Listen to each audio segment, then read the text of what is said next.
नमस्कार दोस्तों, मैं सुरेंद्र प्रसाद मौर्य।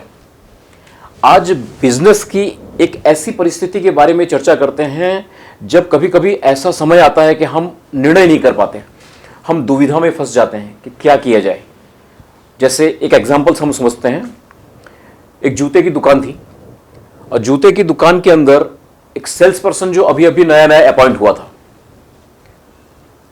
उसके पास में शहर का एक प्रतिष्ठित व्यापारी जूता खरीदने के लिए आया। उसने बड़े चाव से उस व्यापारी को सब जूते बताए, उसको पहना के दिखाए। एक जूता व्यापारी को पसंद आ गया, व्यापारी ने वो जूता पहन लिया।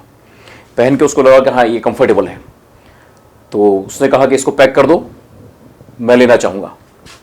और उसने अपने जेब में हाथ डाला पर्स निकालने के लिए। पता चला वह पर्स तो भूल के आया है। अब जब पर्स भूल के आया है तो उसने कहा कि एक काम कीजिए, आप जूता पैक कीजिए, मैं आपको कल पैसा दे के जाता हूं। अब यहां एक दुविधा वाली परिस्थिति खड़ी होती है और इसी परिस्थिति से हम लोग भी कई बार गुजरते हैं। एक तरफ तो व्यापारी है जो उस एरिया का प्रतिष्ठित व्यापारी है, नामचीन है, उसको मना नहीं किया जा सकता जूते जैसी चीज के लिए कि आपको पैसा उधार नहीं देंगे या अगर हम नहीं दे सकते। एक तरफ सेल्समैन है जो नया है, अब उसकी अथॉरिटी है नहीं, क्या किया जाए। उसने अपने सीनियर के पास कहा कि सर ये आपको मेरे मैनेजर से बात करना होगा, आप उनसे बात कर लीजिए, वो कहेंगे तो मैं जूता पैक कर देता हूं। सेल्स पर्सन नया था, उसने तो कह दिया अपना काम। अब सबसे ज्यादा दुविधा खड़ा हो गई मैनेजर के लिए, क्योंकि मैनेजर उस व्यापारी को अच्छे से जानता था, मना कर नहीं सकता था और रूल था नहीं उधार देने का। किया क्या जाए।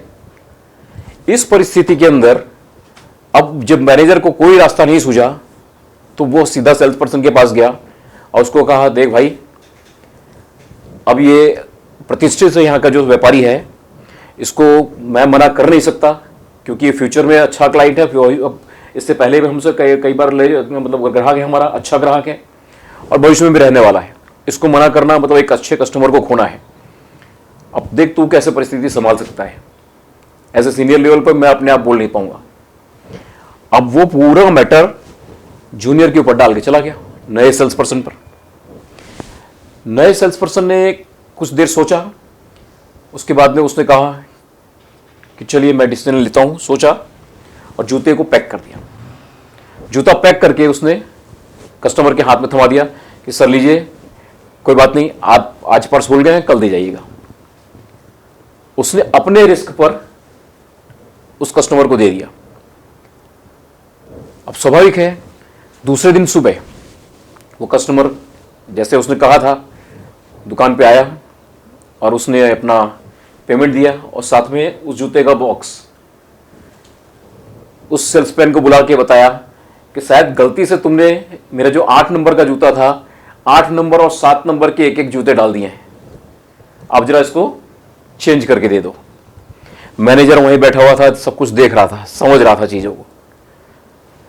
सेल्स पर्सन ने अपोलॉइज किया कि सॉरी मुझसे गलती हो गई, और वो गया, उसने दोनों 8 नंबर के जूते करके वापस लाके कस्टमर को विद थैंक्स थमाया और चला गया। मैनेजर इस बात को देख रहा था कि इस नए सेल्स पर्सन के अंदर काबिलियत है, इसने बड़ी ही सफाई के साथ में चीजों को हैंडल किया, कस्टमर को मना भी नहीं किया, नाराज भी नहीं हुआ कस्टमर, और अपना उधार भी नहीं रहा, पेमेंट का कोई रिस्क भी नहीं रहा। और यह वो कब कर पाया, यह वो तब कर पाया जब उसका चित्त शांत था। उसने शांत दिमाग से सोचा, वो घबराया नहीं, टेंशन में नहीं आया, प्रेशर में नहीं आया, तब वह सही निर्णय कर पाया और सही चतुराई भरा काम कर पाया। तो जब ऐसी कोई परिस्थिति आती है जब हम निर्णय न कर पाए, तो जरूरत है हमारे शांत रहने की और परिस्थितियों के अंदर से, उलझे हुए परिस्थितियों में से रास्ता निकालने के बारे में थिंक करने की। रास्ते होते हैं, दिखते नहीं, लेकिन दिखते तब हैं जब आप शांत होते हैं। तो शांत रहिए, परिस्थिति का आकलन कीजिए और रास्ते मिलेंगे, नई कहानी बनेगी। खुश रहो, तरक्की करो। याद रखिए, वो जवानी नहीं जिसकी कोई कहानी ना हो।